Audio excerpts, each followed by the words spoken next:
Well, we are starting in Ruth chapter 2. Ruth meets Boaz, the kinsman redeemer. And as always, we've got a few questions to start us off with. The first question is, if you could secretly listen into the conversation of people picking oranges or working the fields today, what sort of language might you hear?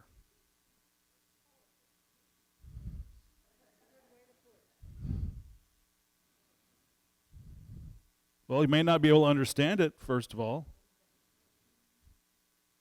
And if you could understand it, maybe it would be colorful. I don't know. Probably.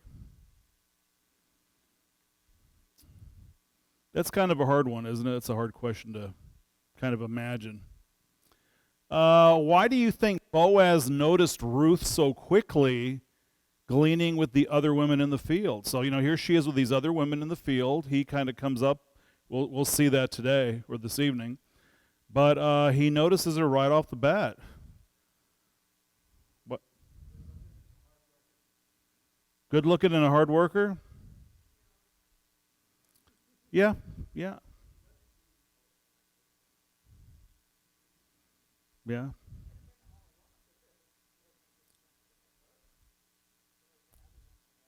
Yeah, she was with the other women, and so it's kind of interesting that right away he noticed that there was a new woman in the group, and Paul.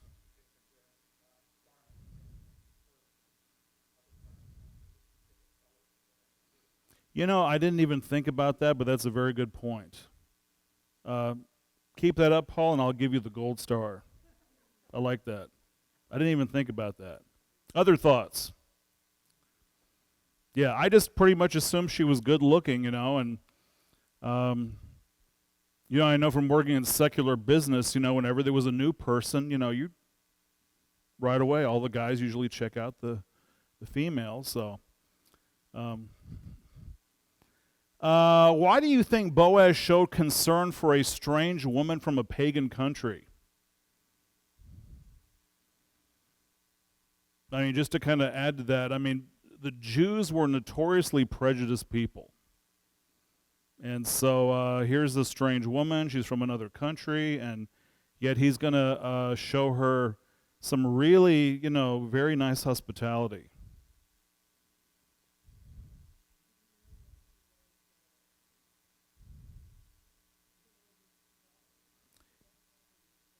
Yes.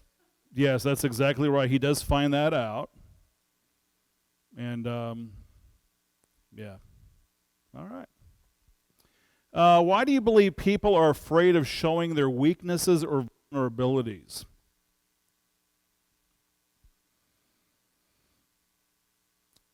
Ruth was very forthright. She was a poor widow from another country, and she didn't, most times you try to hide your vulnerabilities. Why do you think that's the case?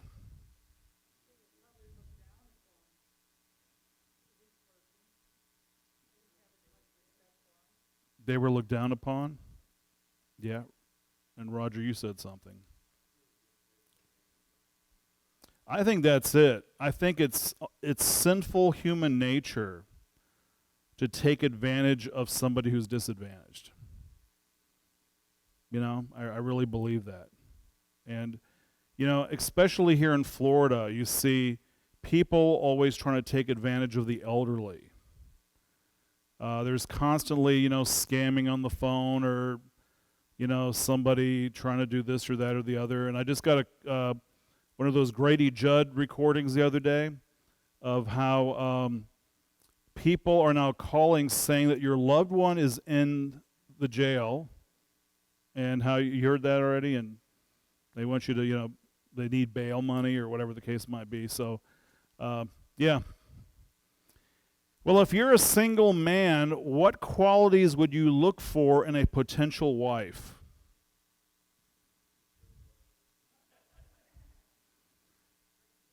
It could be a tricky question, that's for sure, yeah.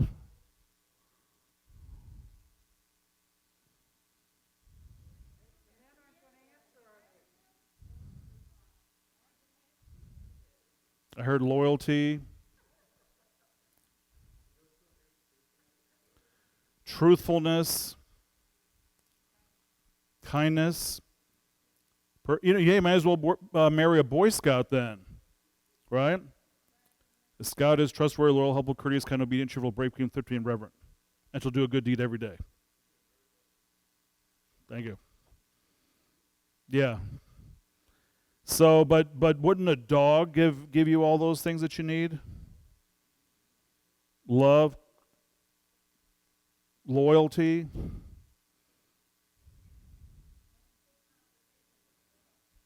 Oh, they're the best conversation. They never chew you out. They understand everything you say.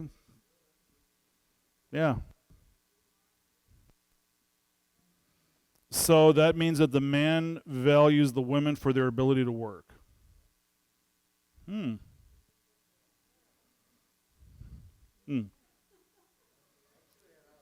Yeah, yeah.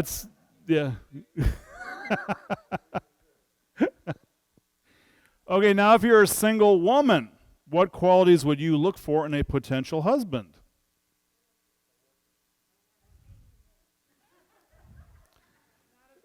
A loyal, working handyman, non-alcoholic, rich.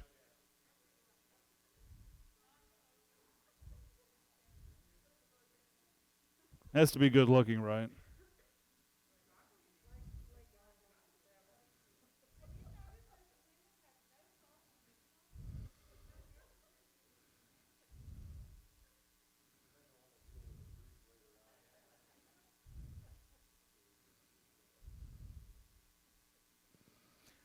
Okay.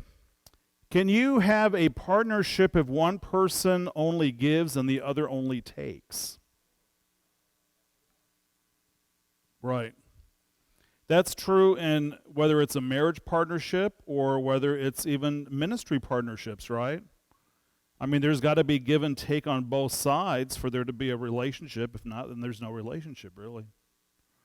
Yeah.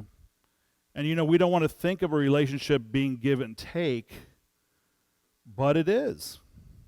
It is, right?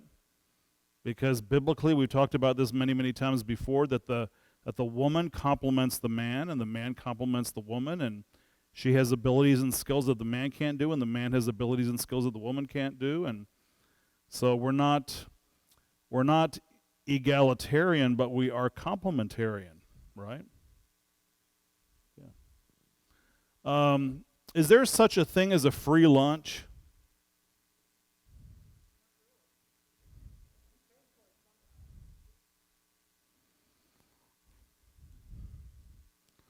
Yeah. Not really. There's always usually a catch, right? Was sexual harassment a problem back in the good old days? That's why we call it the good old days, right?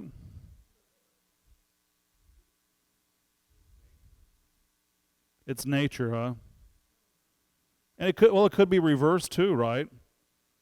Could have a woman in a leadership position and could be harassing the guy. Yeah. Could be. If you found a box filled with money in the woods, what would you do? You would try to find its owner.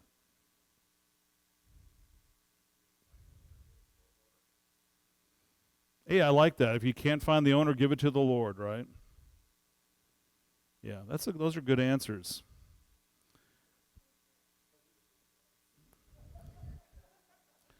Yeah, my thinking is, anybody could say I'm the owner. Maybe you'd sit on it for a while and look at the newspapers and see if anybody's reported it. Because, if you give it to the police, someone's going to take that home with them, right?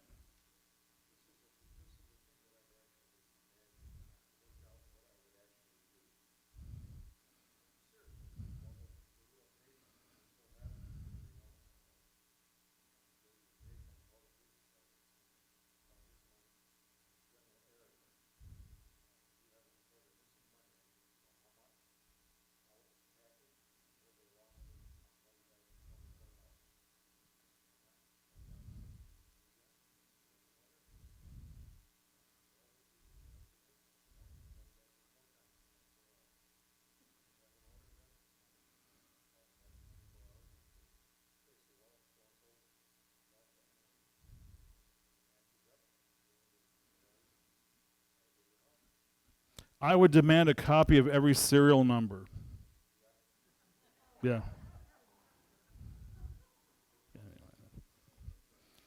Okay. Well, let's see how far we're going to get. So Ruth meets Boaz, the kinsman redeemer. So Ruth chapter 2, beginning in verse 1. Now Naomi had a relative on her husband's side from the clan of Elimelech, a man of standing whose name was Boaz. And Ruth the Moabitess said to Naomi, "Let me go to the fields and pick up the leftover grain behind anyone in whose eyes I find favor." Naomi said to her, "Go ahead, my daughter." So she went out and began to glean the fields behind the harvesters. As it turned out, she found herself working in a field belonging to Boaz, who was from the clan of Elimelech. Just then Boaz arrived from Bethlehem and greeted the harvesters. "The Lord be with you! The Lord bless you!" they called back. Boaz asked the foreman of his harvesters, "Whose young woman is that?" The foreman replied, "She is the Moabitess who came back from Moab with Naomi." She said, "Please let me glean and gather among the sheaves behind the harvesters." She went into the field and has worked steadily from morning till now, except for a short rest in the shelter. So in our previous study, we noticed the noble choice that was made by Ruth. Remember that from last week? To leave her home, to leave her people and the gods of Moab, to adopt Naomi's home, people, and God. Ruth was a poor widow, and along with other poor people came to glean barley from the field of a man named Boaz. Leviticus 19, beginning in verse 9, required farmers to leave the corners of their field unharvested so the poor could come and glean the leftovers. So that was kind of built into the law. That's kind of like a social program built in. Paul.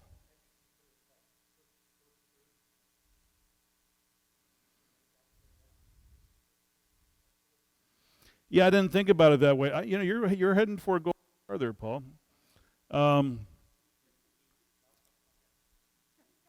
Yeah, we know that the we do know that first fruits, or not necessarily always the first fruits, but the best fruits, would often be made as an offering. And in this case, they would leave the corners of the field unpicked, and so, but yeah, very good. Now, after Ruth and Naomi had arrived in Bethlehem, they secured a place to live, and Ruth asked Naomi for permission to glean. She ended up in the field of Boaz, who was related to her former husband. He treated her very well and assured her that she would be kept safe. But how did she end up in Boaz's field? Did she perhaps stop and ask directions? Did she follow a crowd? It really doesn't matter how she ended up in this particular field, because God intended for her to be there. This is what we call God's sovereign providence at work. This was part of God's plan, so we call that providence, and it was under God's control, so that's his sovereignty, right? And so this was a God thing. And so we don't know exactly all the details, but you know what? One day we're going to find out, aren't we? Yeah, we're going to meet Ruth and we'll say, "Hey, by the way, how did you find that field?" There were various methods of reaping a field as practiced in the Middle East. Harvesting grain took place in April and May, first barley and then wheat a few weeks later. Some translations use the word corn, but there was no corn in the Middle East at that time. If the crop was thin and short, it was plucked up by the roots. Other times it was cut with a sickle. Field labors began early in the morning before it got too hot. Harvesting involved normally men with hand sickles cut the ripened grain. And if you're taking notes, here's some scripture. Normally, women took the grain stalks and bound them together into sheaths. The sheaves were then transported to the threshing floor, often by donkey and or cart. Cattle tread the grain to loosen the heads from the straw, but sometimes it was done by toothed threshing sledges or by the wheels of a cart. So they would just keep driving over it and over it till it got loose. Then the grain was winnowed by tossing the grain into the air with winnowing forks, whereby the wind would blow away the residual straw and chaff. And then there was a final sifting process before bagging it for transportation. So the Bible gives us a lot of detail, doesn't it, about how all that was done. That's kind of cool. God made provision in his word, strangers, orphans, and widows, in Deuteronomy 24, but not all people obeyed the law. You know, just because Boaz left the corners of his field ungleaned or unpicked, that doesn't mean that everybody always did it. So people didn't always obey, did they? The Jews were notoriously prejudiced, albeit Ruth had technically converted to Judaism, yet this book emphasizes 8 times that Ruth was a Moabitess. So it keeps telling us over and over and over again it's something that it's really trying to get into our heads. Verse 7, the reference to a house or shelter was probably a temporary tent-like structure. They were commonly set up in hot countries to provide a shady place for laborers to rest and rehydrate. Ruth never seemed to display pride nor shame by admitting that she was a poor, hungry foreign woman. She always displayed courtesy and was willing to work hard. I like that. I really like that. Those are the people that really stand out. You know, sometimes you got people in church, you know, and sometimes sometimes people maybe want to stand out naturally because they got the bigger mouth. You notice that? You know, usually the pastor, right, has the bigger mouth. But sometimes the people that are more quiet, a little bit more humble, in the long run, they're the ones really that stand out. Likewise, her ethnicity and socioeconomic background doesn't seem to bother Boaz. Whereas today, so many people are rude and grateful and believe they are owed something. Yeah. So, you know, they were just kind of coming out of this time of the Judges where people were very sinful and evil and bad. I'm sure there was a lot of people like that still. But she happened to be in the right place at the right time. Right? Yeah.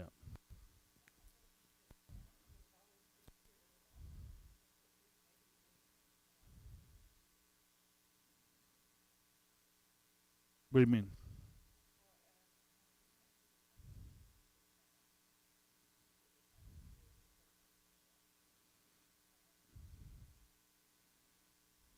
I see. So she learned from Naomi. I'm sure she did. Sure she did. Ruth seems to be the perfect enough to realize that. You know, you can be the perfect woman, and if the guy doesn't realize that, then you don't want that guy anyway, because that guy's a dummy, right? And you can be the perfect guy, and if the woman doesn't realize that, well, hey, then you don't want her anyway because she's a dummy, right? That's my motto. Okay. Verse 8. So Boaz said to Ruth, "My daughter, listen to me. Don't go and glean in another field, and don't go away from here. Stay here with my servant girls. Watch the field where the men are harvesting and follow along after the girls. I have told the men not to touch you. And whenever you are thirsty, go and get a drink from the water jars the men have filled."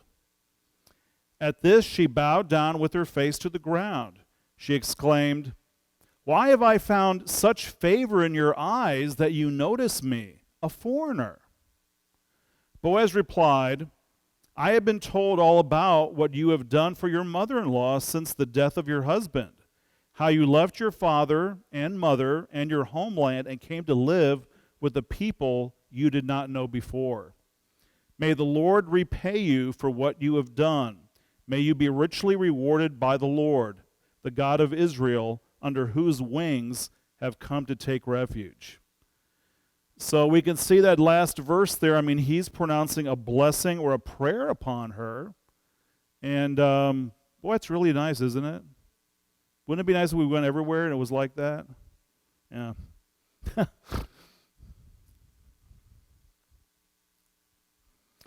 May I continue to find favor in your eyes, my Lord, she said. You have given me comfort and have spoken kindly to your servant, though I do not have the standing of one of your servant girls.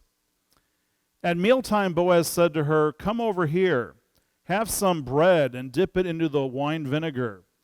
When she sat down with the harvesters, he offered her some roasted grain. She ate all she wanted and had some left over. As she got up to glean, Boaz gave orders to his men. Even if she gathers among the sheaves, don't embarrass her. Rather, pull out some stalks for her for the bundles and leave them for her to pick up, and don't rebuke her. So Ruth gleaned in the field until evening. Then she threshed the barley she had gathered, and it amounted to about an ephah. She carried it back to town, and her mother-in-law saw how much she had gathered. Ruth also brought out and gave her what she had left over after she had eaten enough. So let's talk a little bit more here about Boaz. The name Boaz, again, more or less translates to speed or strength. He was included in both of Christ's genealogies in Matthew 1:5 and Luke 3:32. Boaz, like Mary and Joseph, were from Bethlehem and all in the lineage of King David. Bethlehem was a relatively small town which often presents three problems. First of all, everybody knows your business. Number two, if you ain't kin, you ain't in. And number three, if you get one mad, then you're gonna get them all mad. Yeah, that's the problem living in a small town. Fields were usually unfenced, so land markers were placed at the borders to distinguish ownership. Here we quickly observe that Boaz was kind-hearted, godly, and professional. First, Boaz greeted his laborers by saying, "The Lord be with you." And they responded, "The Lord bless you." This spiritual ambiance was probably indicative of Israel's rural population at that time. It's also likely that this was a period of national revival because the time of the judges was ending. Why is it that usually rural communities tend to be more religious? You ever noticed that? Yeah. Less temptation. That's a good answer. Yes, Paul.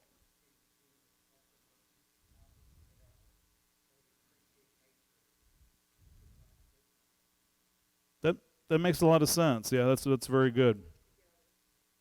They work together. Right. Even when they're doing they're setting up barns, they work together. Huh? Yeah, they help each other, yeah.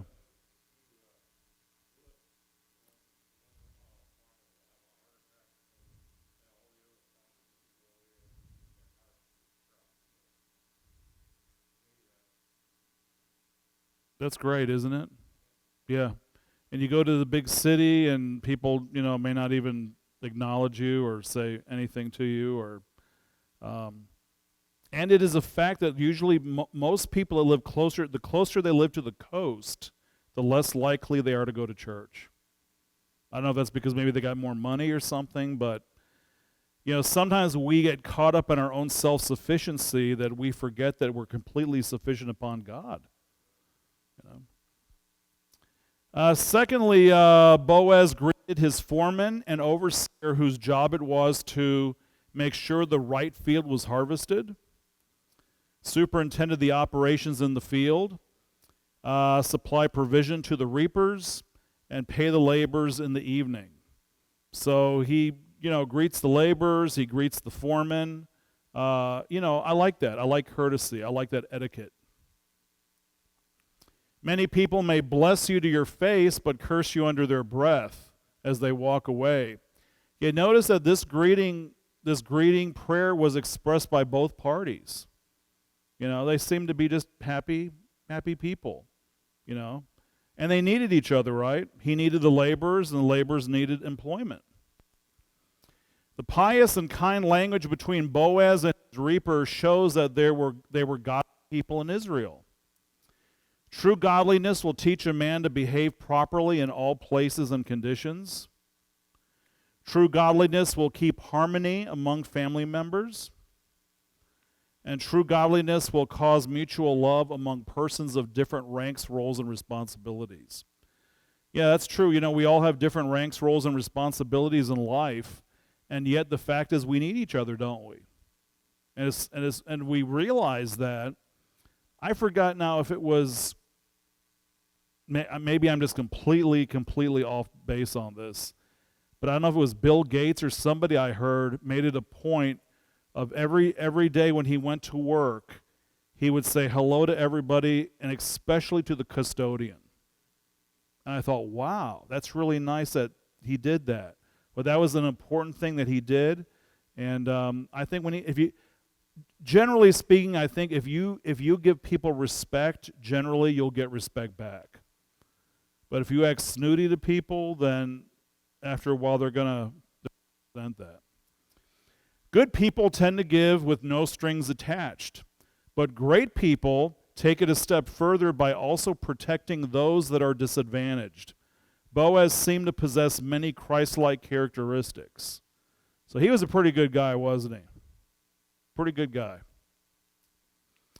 Initially, Ruth asked Naomi permission to go out and glean, and so she went out and noticed a field that was being harvested and gleaned. She introduced herself to the foreman, explaining that she was a widow from Moab and Naomi's daughter-in-law, and she asked permission to glean. Even though the law required farmers to leave the corners of their fields unharvested for the poor to glean, it was still a privilege for the poor and not a right. If Ruth would have just started gleaning without permission, it would have been considered rude, and the foreman or owner would have been well within their rights to ask her to leave. So, etiquette, so very important. Boaz seemed to both pity and admire Ruth for maintaining her loyalty toward her mother-in-law. So, I think that's great. I think we need to be able to recognize the goodness in other people, don't we? Sometimes we only look at the bad. Yes, Roger.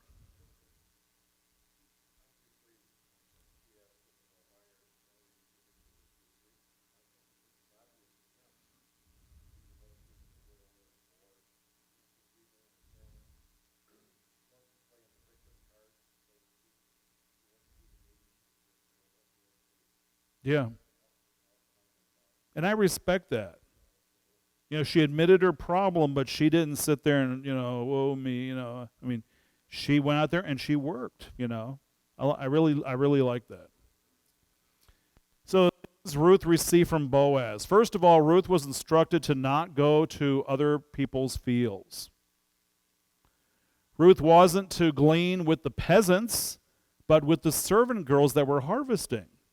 That's really easy to overlook if you're not careful. Yeah, so she's not with the peasants, she's with the servant girls.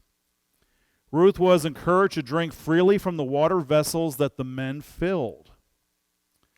Now, normally women drew the water from wells, but biblically sometimes men do women's jobs and women do men's jobs. That's called life. It's not always ideal, but that's still the facts of life. For example, Rachel was called a shepherdess in Genesis 29. So, you do what you got to do, right? Roger, you got to do what you got to do in life. And Ruth was invited to eat roasted grain with the workers later in verse 14. Ruth racked up because the field workers were instructed to let stalks of grain fall from their bundles for her to get. Ruth probably thought the field hands were simply lazy or clumsy by allowing so much grain to fall to the ground. But, oh well, go down there and pick it up. She was gleaning about 1 ephah, or 1 bushel, which is equivalent to 30 to 50 pounds of barley. Yeah. Ruth was protected because Boaz charged the men not to touch her, and the word touch implies touched in an intimate way. So, yeah, there was sexual harassment back then, and bad stuff could happen, right? And so he told them ahead of time, hey guys, I know you're cool, but don't do anything you shouldn't be doing. So it's good to give charity, but it's never good to rub it in somebody's face. Likewise, some men might say, well, there's no such thing as a free lunch, put out or get out. And that's the attitude a lot of people have, don't they? Put out or get out. Obviously, sexual harassment was a problem then as it is now because Boaz, again, had to warn the men. In verse 10, Ruth fell to her knees, bowed her face to the ground, and asked Boaz the $10,000 question. Why have I found grace in your eyes that you should take an interest in me, being that I'm a nobody? Because to the Jew, if you're a foreigner, you're a nobody. That's the big question. Couldn't we ask that same question? Why, Jesus, why have I found favor in your eyes that you should take an interest in me, being that I'm a nobody? That's what we should be asking Jesus, right? I mean, he's a God of grace and mercy, because everything he gives us, we can't earn it, we can't deserve it. It's purely by his grace. Boaz answered that he heard about the deaths and hardship that she had experienced and about her devotion to her mother-in-law. Then Boaz prayed for the Lord's blessing and wings of protection around her. Moving to a new town can be scary and lonely, and a lonely experience. So it's nice when you're made to feel welcome, right? I'm sure everybody here at one time or another has had to move to a new town, right? Maybe, kind of. Yeah. It's nice when everybody learns your name. Where everybody knows your name, and they're always glad you came. You know that song? Yeah. Thank you. Glad some of you recognized it. Okay. And your basic needs are met. I'm sure that Ruth was an attractive woman, yet Boaz seemed to be a godly man of integrity that genuinely cared for people and respected loyalty. Boaz was not a giver because he wanted to be blessed. He was already blessed, and so like Christ, he wanted to be a giver. God loves a cheerful giver. I can remember, I've shared this story with you before, but I can remember many years ago in my home church, we had a couple that did the cleaning in the church. And whenever they went on vacation, they asked me if I would do the cleaning for them. And I'm real, a stickler. I don't know. You can ask my wife about that. But I'm just really weird. I'm a stickler with everything being just so perfect and clean. And I can remember being so angry because everything was left filthy. The garbages were heaping up and, glitter everywhere and cut paper everywhere from the crafts. And, it was just horrible. It was just horrible, and I was so mad. And then God spoke to me. And he said, Herb, I love a cheerful giver. Because I did that out of my heart. But it really wasn't out of my heart because I was angry, right? But then when he spoke to me about being a cheerful giver, then I did it cheerfully, and it changed everything. It changed my whole attitude. And so it's really important. We want to give, but again, you don't want to rub it in somebody's face, and you certainly want to do it cheerfully. God dispenses grace. We as his children are to dispense grace, and our I can't even read right now. Our gratification should be to observe those who have helped to... wait, did I write that right? Our gratification should be to observe those we have helped to dispense grace towards others. So just as God has dispensed grace to us, we should dispense grace, and really our only gratification is to watch them now dispense grace upon others. Does that make sense? Yeah. It's nice to do something good and then to see somebody copy it. Yeah. It should be catching, right? Yeah. Smiles are catching. Okay, verse 19. Her mother-in-law asked, "Where did you glean today? Where did you work? Blessed be the man who took notice of you." Then Ruth told her mother-in-law about the one at whose place she had been working. "The name of the man I had worked with today is Boaz," she said. "The Lord bless him," Naomi said to her daughter-in-law. "He has not stopped showing his kindness to the living and the dead," she added. "That man is our close relative. He is one of our kinsman redeemers." Then Ruth the Moabitess said, "He even said to me, 'Stay with my workers until they finish harvesting all my grain.'" Naomi said to Ruth, her daughter-in-law, "It will be good for you, my daughter, to go with his girls, because in someone else's field you might be harmed." So Ruth stayed close to the servant girls of Boaz to glean until the barley and the wheat harvest were finished, and she lived with her mother-in-law. So Ruth got to share a meal of roasted grain with the field workers and was able to bring the leftovers home to Naomi. Isn't it nice when somebody brings you food home? You know, they go out to a restaurant, but now they can bring you a nice meal home to go box or something. You're like, yay. Naomi was elderly and probably spent most of her day worrying about Ruth and thinking about her deceased husband and sons. You know, she was lonely. Can you imagine all the poor woman had been through? And now the only one in her life, Ruth, is gone all day, and she don't even know what's going on. You can imagine Naomi's response of joy to have seen Ruth at the end of the day with a takeout meal. The principle here is that if God blesses you, then you should bless others. It wasn't until Ruth told Naomi about her day and where she had gleaned that Naomi made the connection that Boaz was related to her deceased husband, Elimelech. If your translation refers to Boaz as a brother, that just means a close male relative. Because notice again, she said, one of our redeemers. Okay? So there was probably more relatives, and Boaz was most likely not the closest. He was just one of them. So Boaz was, again, most certainly not Elimelech's brother, so he really didn't have an obligation to be their kinsman redeemer. Didn't have to do it, did he? I'm kind of jumping the gun there, but a kinsman redeemer would have had the legal obligation to marry his dead brother's wife in order to preserve that family line. This wasn't just about procreation because there was also a financial obligation, right? So if you're taking your sister-in-law, right, because your brother died, it's not just all fun and games, is it?